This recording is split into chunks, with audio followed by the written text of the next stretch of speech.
Halo, apa kabar pemirsa TVR Parlemen dimanapun Anda berada. Saat ini Anda sedang menyaksikan program terkini dari TVR Parlemen dari Kompleks Parlemen.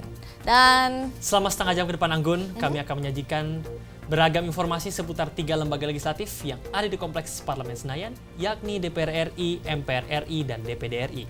Tentu saja bersama saya Anggun Oktarini dan juga Juan Turpin.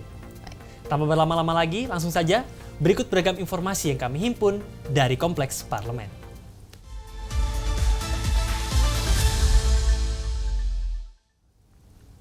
pemirsa, ini berita pertama datang dari Dewan Perwakilan Rakyat, tepatnya Komisi 10 DPR RI, di mana yang memiliki lingkup kerja di bidang pendidikan, olahraga, sains, dan juga teknologi. Ya Anggun, di sini Komisi 10 DPR RI menyoroti tingginya angka putus sekolah di daerah tertinggal, terdepan, dan terluar Indonesia.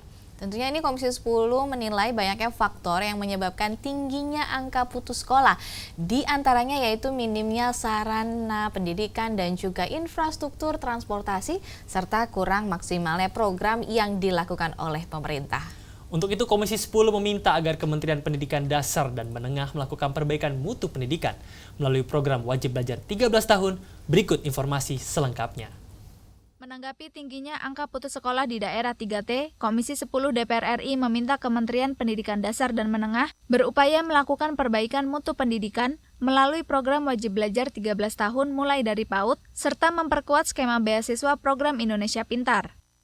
Anggota Komisi 10 DPR RI Muhammad Nur Purnamasidi mengatakan, tingginya angka putus sekolah di daerah 3T dan marginal disebabkan karena minimnya sarana pendidikan, infrastruktur transportasi, dan kurang maksimalnya program khusus mengajar yang dilakukan kementerian atau lembaga terkait.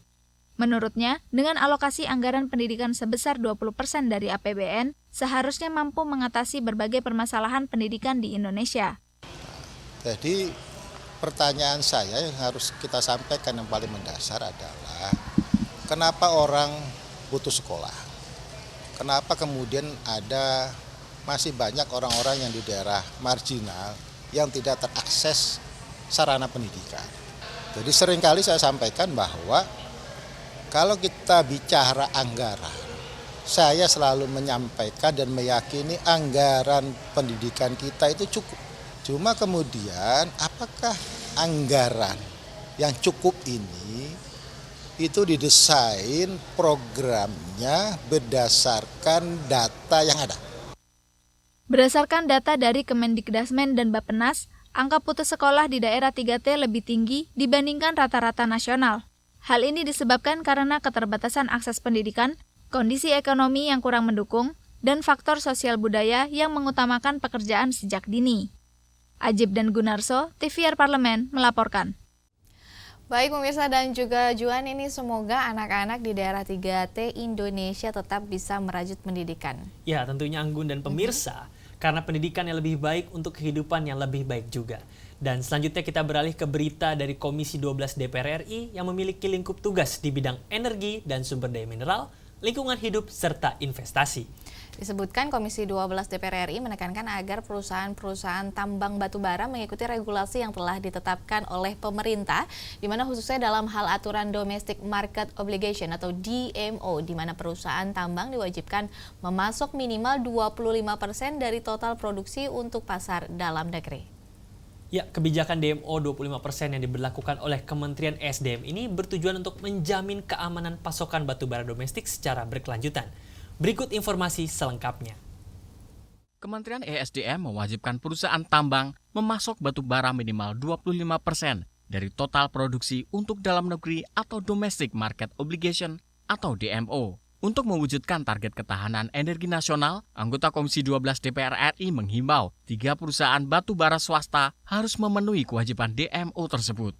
Rocky Chandra menyoroti komitmen PT Alam Karya Gemilang, PT Lana Harita Indonesia, dan PT Ganda Alam Makmur yang merupakan 3 perusahaan batu bara terbesar di Kalimantan Timur dalam memenuhi kewajiban DMO.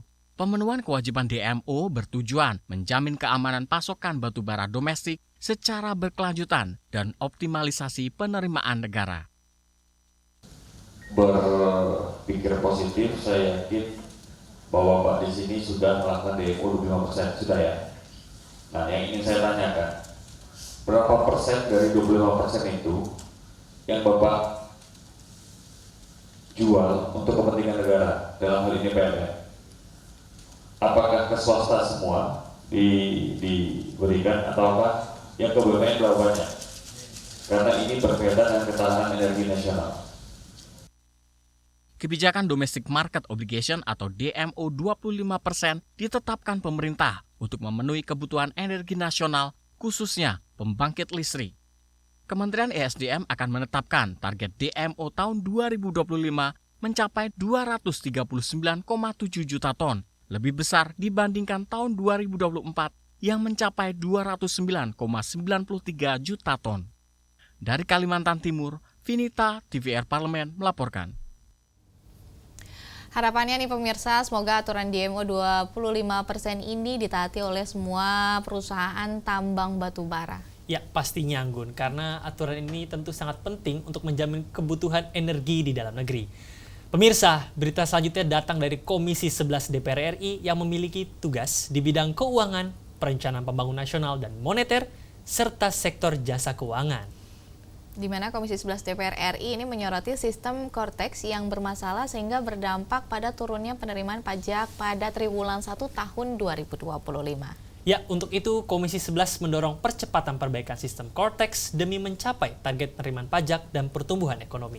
Selengkapnya, berikut informasinya. Cortex resmi diterapkan pada 1 Januari 2025. Namun wajib pajak mengeluhkan banyak permasalahan yang muncul, seperti kesulitan menerbitkan faktur pajak hingga tidak bisa melakukan impersonate. Komisi 11 DPR RI mendorong percepatan perbaikan sistem Cortex demi membantu peningkatan realisasi penerimaan pajak pada triwulan 2 2025. Wakil Ketua Komisi 11 DPR RI Fauzi Amro menduga penurunan penerimaan pajak pada triwulan 1 2025 yang berdampak pada defisitnya APBN dalam 2 bulan pertama ada kaitannya dengan sistem Cortex yang bermasalah. Untuk itu, perbaikan sistem Cortex perlu segera dipercepat demi mencapai target penerimaan negara termasuk pertumbuhan ekonomi. Ya, kita harus jujur bahwa Cortex ini masih ada problem. Dari Januari, Februari, Maret, April. Nah, tadi kita tanya langsung ke kawan-kawan WP yang ada di KPP Madya ini, hampir di bulan ini sangat berbeda dengan di bulan Januari. Mereka sudah ada 5 persoalan yang krusial itu, mulai dari registrasi, yang kedua masalah SPT, ketiga masalah pembayaran, keempat masalah pemotongan, yang kelima masalah pemahaman terhadap aplikasi daripada Cortex itu sendiri. Nah, ini sangat berpengaruh terhadap niat yang mau WP. Kementerian Keuangan melaporkan realisasi penerimaan pajak per Februari 2025 mencapai 187,8 triliun rupiah atau 8,6% dari target APBN 2025. Terjadi penyusutan sekitar 30,19% jika dibandingkan realisasi per Februari 2024 yang mencapai 269 triliun rupiah atau 13,53% dari target APBN tahun 2024. Dari Banten, Rifki Makdudi, TVR Parlemen, melaporkan. Ya Anggun, semoga penerimaan pajak bisa digenjot sehingga penerimaan negara bisa sesuai target dan APBN kita bisa aman. Iya banget, dan ini itu harapan kita semua pastinya agar program-program pemerintah bisa terlaksana dengan baik dan juga mensejahterakan rakyat tentunya. Ya, pemirsa, usai jeda berikut kita akan hadirkan informasi seputar Lembaga Dewan Perwakilan Daerah atau DPD RI hanya dari Kompleks Parlemen.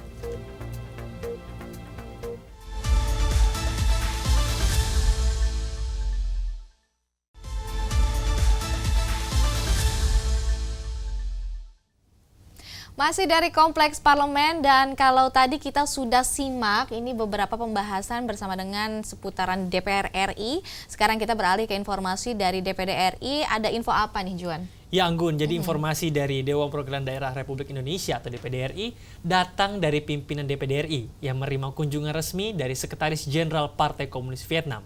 Kunjungan ini memperkuat hubungan antara Indonesia dan Vietnam yang sudah terjalin sejak tahun 1955. Oh, berarti ini terhitung sudah lama juga ya Juan ya, karena kita mengetahui bahwa hubungan diplomatik antara Indonesia dan juga Vietnam ini terjalin yakni kurang lebih selama 70 tahun. Nah, bagaimana jalannya pertemuan antar DPD dan Sekjen Partai Komunis Vietnam? Berikut liputannya. Ketua DPD RI Sultan Bakhtiar Najamuddin menerima kunjungan resmi Sekretaris Jenderal Partai Komunis Vietnam Yang Mulia To Lam, didampingi Duta Besar Republik Sosialis Vietnam untuk Republik Indonesia, Ta Van Tong pada beberapa waktu lalu.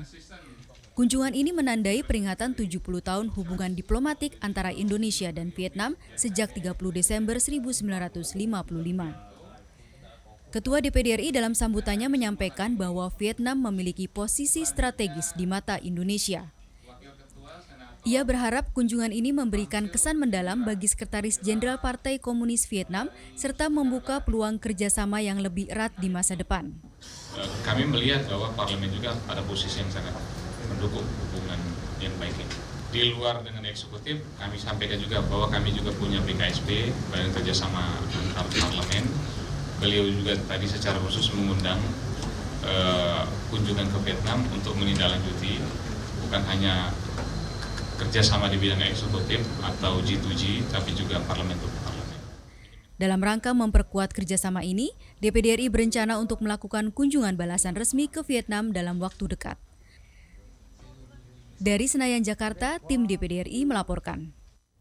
Nah Anggun, semoga dengan kunjungan ini kedepannya hubungan Indonesia dan Vietnam dan tentunya akan muncul peluang kerjasama di antara kedua negara tersebut ke depannya. Betul sekali, dan apalagi di tengah situasi global saat ini memang sangat penting itu terkait dengan kolaborasi antar negara, regional, ASEAN, dan berikutnya masih berkaitan dengan hubungan bilateral Indonesia. Ini pembahasan kita dengan negara sahabat juga, Juan, di mana tepatnya ini ada Kanada.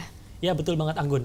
Badan Kerjasama Parlemen DPD RI menggelar rapat kerja dengan Kedutaan Besar Kanada membahas berbagai isu strategis dan apa saja yang menjadi fokus pembicaraan dalam pertemuan tersebut. Berikut informasi selengkapnya. Badan Kerjasama Parlemen DPD RI menggelar rapat kerja dengan Kedutaan Besar Kanada dalam rangka memperkuat hubungan bilateral di bidang transisi energi dan perubahan iklim.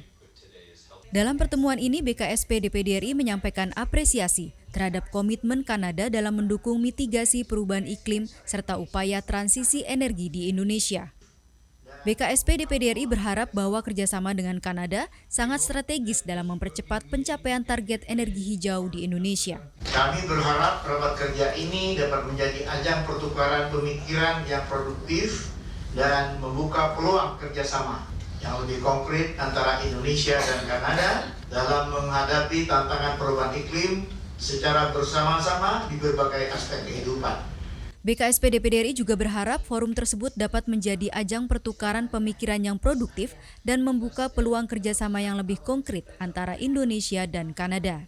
Dari Senayan, Jakarta, tim DPD RI melaporkan. Baik pemirsa, ini kerjasama antar negara dalam menghadapi perubahan iklim ini memang sangat penting karena dampaknya sangat terasa sekali bagi kita semua ke depannya. Betul, Juan? Betul sekali Anggun, karena tentu isu perubahan iklim ini merupakan tantangan global yang membutuhkan solusi kolektif. Dan kita beralih ke berita selanjutnya, yaitu dari Komite 1 DPD RI yang menggelar rapat kerja dengan Kementerian ATR BPN di Kompleks Parlemen Senayan. Dalam pertemuan tersebut, Komite 1 DPD RI membahas permasalahan mafia tanah. Ini terutama kasus pagar laut yang menjadi perhatian publik beberapa waktu belakangan, dan selengkapnya berikut informasi yang kami himpun dari Kompleks Parlemen. Komite 1 DPD RI mengadakan rapat kerja dengan Kementerian ATR BPN pada beberapa waktu lalu.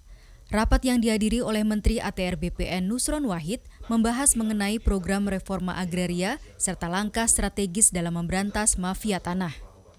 Masalah mafia tanah juga menjadi perhatian kita bersama. Secara Menteri ATR, Kepala BPN, Bapak Nusron Wahid beberapa waktu yang lalu mengungkapkan bahwa praktik ini melibatkan berbagai pihak, termasuk oknum dalam struktur pemerintah dan Kementerian ATR BPN yang berkomitmen untuk memberantas praktik mafia tanah. Meskipun upaya ini memerlukan waktu dan perjuangan yang tidak mudah. Tentu kami sangat mengapresiasi langkah-langkah yang telah dan akan dilaksanakan ke depannya. Selain itu, Komite 1 juga menaruh perhatian serius terkait permasalahan pagar laut. Adanya klaim pihak tertentu dengan membangun pagar atau pembatas di sepanjang garis pantai terhadap wilayah pesisir dan laut yang seharusnya menjadi akses publik. Hal ini tidak hanya mengganggu ekosistem pesisir, tetapi juga merampas hak masyarakat, terutama nelayan yang menggantungkan hidupnya pada akses laut. Komite 1 DPD RI mendorong agar Kementerian ATR BPN dapat mempercepat berbagai program strategis agar tercipta kesejahteraan dan keadilan sosial, serta membuka jalan bagi pembentukan masyarakat yang demokratis dan berkeadilan. Dari Senayan, Jakarta, tim DPD RI melaporkan.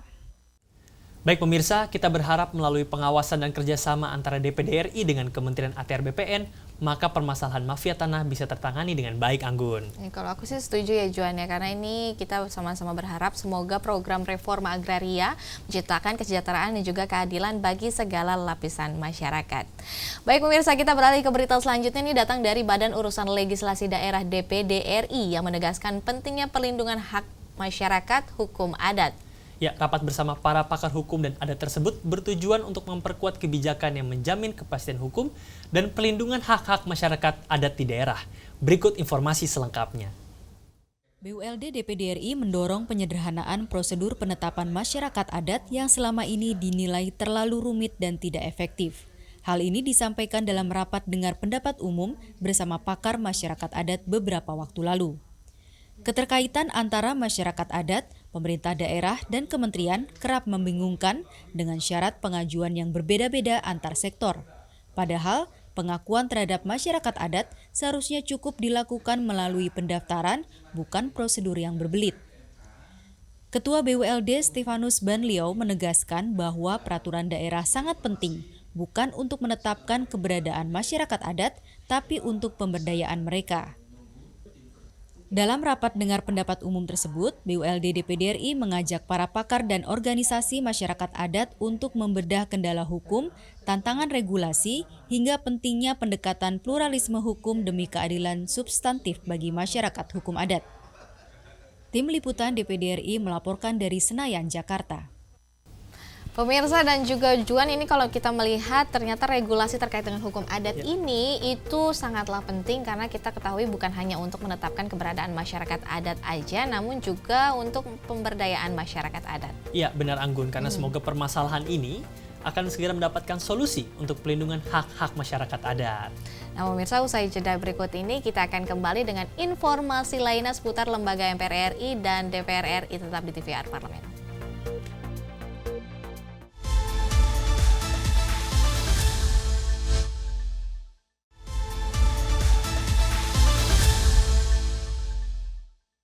Masih dari Kompleks Parlemen. Pemirsa, kali ini ada informasi yang datang dari Lembaga Majelis Permusyawaratan Rakyat.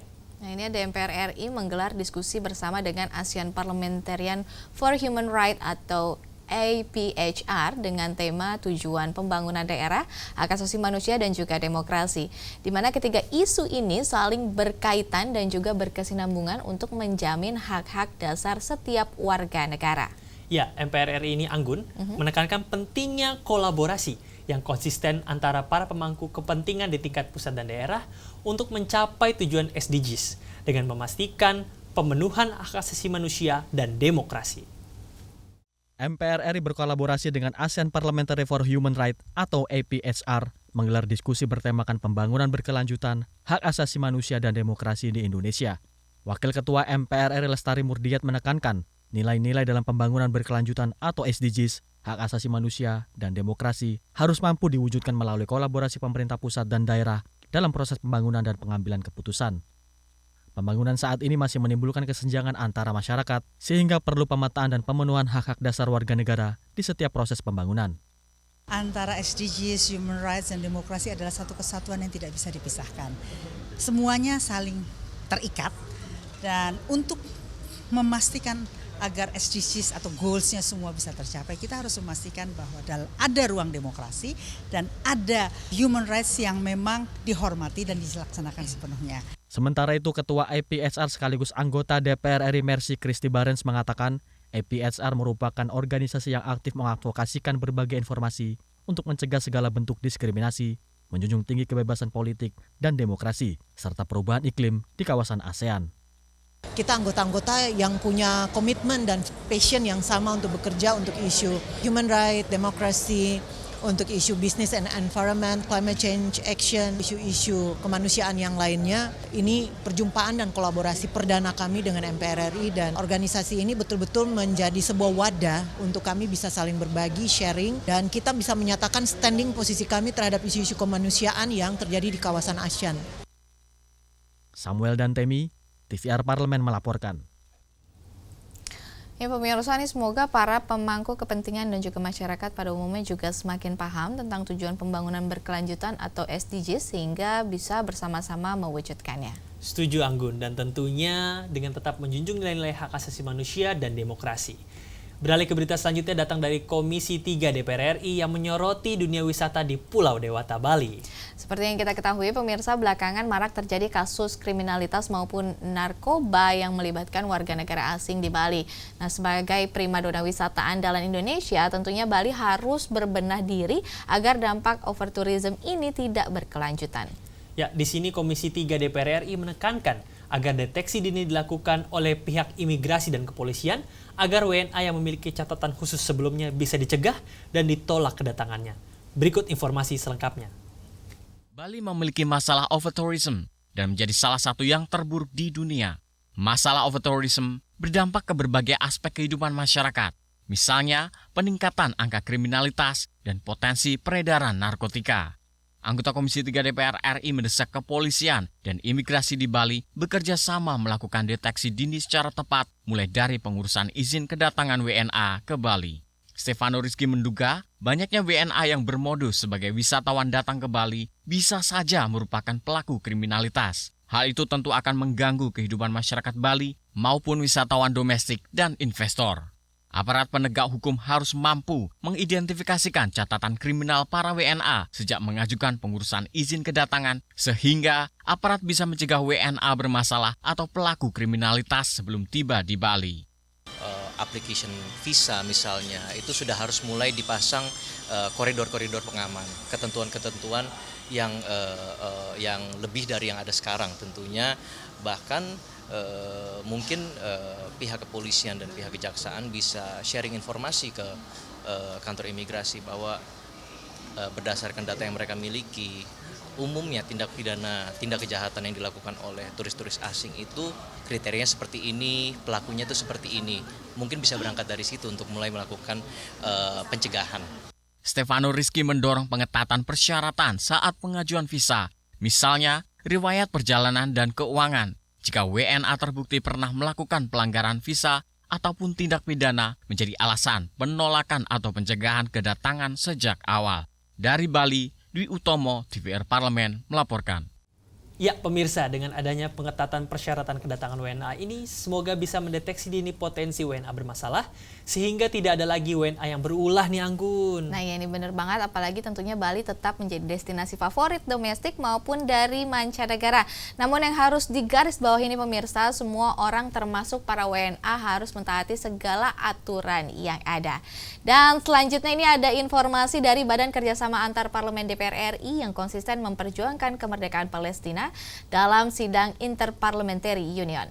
Ya Anggun, dalam pertemuan tersebut BKSAP DPR RI menjadi garda terdepan yang vokal menyuarakan resolusi Two-State Solution untuk kemerdekaan dan perdamaian di Palestina. Berikut informasi selengkapnya. Dalam sidang Interparliamentary Union atau IPU ke-150, Badan Kerjasama Antar Parlemen DPR RI menyuarakan isu kemerdekaan dan penyelesaian konflik Palestina sebagai salah satu prioritas agar resolusi perdamaian dan solusi dua negara untuk Palestina bisa segera terwujud. Ketua BKSAP DPR RI, Mardani Alisera mengungkapkan, Parlemen Negara Oki diharapkan berpihak pada perjuangan DPR RI untuk menolak usulan draft yang diajukan Israel. Kita berhasil membuat delegasi Israel walk out ya, karena kalah total dalam membahas tentang two-state solution untuk Palestina. Dan ini pertama kali biasanya Israel dan negara-negara barat punya kekuatan, sekarang isunya semua ingin perdamaian dan ingin Palestina merdeka. Kita bersyukur Indonesia salah satu yang paling vokal dan paling utama mengangkat kemerdekaan Palestina. Resolusi untuk two-state solution for Palestine insya Allah akan segera berhasil. Mardani menambahkan, two-state solution atau solusi dua negara untuk Palestina sangat tepat untuk mempercepat terwujudnya kemerdekaan Palestina. Dengan begitu, Israel dan Palestina dapat hidup berdampingan dalam batas-batas wilayah sesuai dengan kesepakatan tahun 1967. Warga negara Palestina memiliki hak menentukan nasib sendiri dan menjadi negara dengan Yerusalem Timur sebagai ibu kota negara. Dari Uzbekistan, Hilman Hidayat, TVR Parlemen, melaporkan. Pemirsa, tentunya kita selalu mendukung sikap BKSAP DPR RI yang selalu konsisten memperjuangkan kemerdekaan Palestina dalam berbagai kesempatan, baik dari forum regional maupun internasional. Setuju Anggun, dan semoga perjuangan dari DPR RI ini segera membuahkan hasil sehingga terwujud kemerdekaan dan perdamaian di Palestina. Nah pemirsa, tak terasa sudah 30 menit kita ini membahas terkait dengan berita yang sedang hype hari ini. Dan sudah banyak informasi seputar Parlemen Indonesia yang telah kita hadirkan. Ya, memasuki penghujung acara, mewakili segenap kru TVR Parlemen yang bertugas, saya Juan Turpin dan rekan saya Anggun Oktarini, dan pamit undur diri dan sampai jumpa di episode berikutnya yang membahas informasi akurat juga terpercaya seputar MPR RI, DPR RI, dan DPD RI. Hanya dari Kompleks Parlemen.